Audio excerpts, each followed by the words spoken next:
What is up, F1 fans? It's James from the Formula One Bros. I just finished watching the Japanese Grand Prix, and there's a lot that happened, so let's talk about it.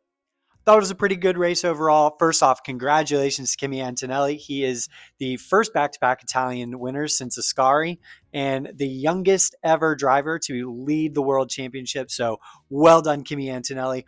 Great drive from Oscar Piastri. Those McLarens look pretty quick. It's nice to see the McLarens both starting and finishing a race. And well done to Charles Leclerc getting back onto the podium. He had some great battles all throughout, getting past battling with George Russell and getting past Lewis Hamilton. Overall, there are some really great battles all throughout the field, especially at the start of the race at the front. Some really, really great battles. The Mercedes have they have to get the start worked out. They have been buried at the start every single race. Also underrated, really great performance from Pierre Gasly all weekend long, finishing seventh and getting some really good points for Alpine. So well done to Pierre Gasly. Biggest thing we got to talk about though are these regulations and Ollie Behrman's crash.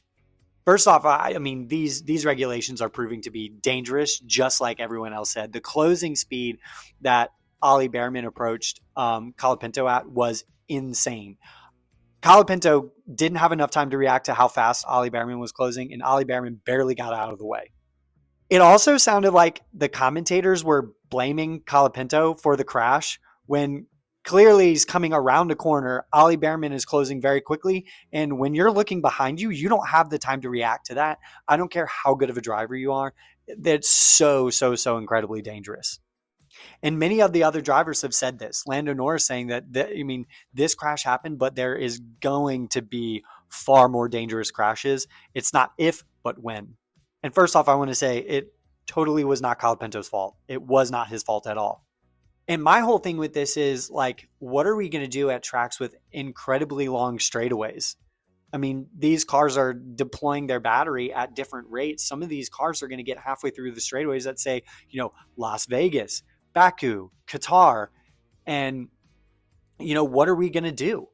Some of these drivers are going to be approaching at insane speeds on other drivers. It is a recipe for disaster. And today proved it with Ollie Behrman's accident. He is incredibly lucky that he just bruised his knee and has some minor swelling. It could have been a lot worse depending on what part of the racetrack he was at. These regulations, whether they produce great racing or not, awesome, that doesn't matter. They are dangerous and it needs to be fixed.